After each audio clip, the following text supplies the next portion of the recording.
সনাতনী হিন্দুদের আজ থেকে শুরু হয়েছে বাসন্তী দুর্গোৎসব।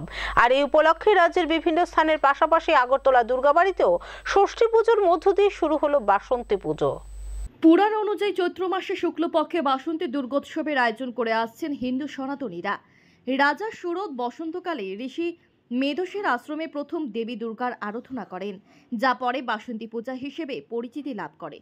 চণ্ডীতে এই উল্লেখ অনুযায়ী চিত্রগুপ্ত বংশীয় রাজা হিসেবে পরিচিত ছিলেন সুরত। আর সেই পুরাকাল থেকে চৈত্র মাসে শুক্লপক্ষে বাসন্তী দুর্গোৎসবের প্রচলন শুরু হয়েছে। আজ বাসন্তী দুর্গোৎসবের ষষ্ঠীর দিন।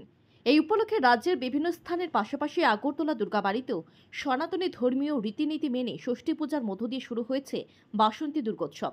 আর 5 দিন ব্যাপী ঘটা করে চলবে এই বাসন্তী পুজোর উৎসব। ষষ্ঠী মিলিত পূজা হলো, মারামন্ত্রণ অধিবাস হয়ে গেছে। কালকে সকাল 8:30 কালবেলার পরে 8:27 পরে মা সপ্তমী মিলিত পুজো শুরু হবে।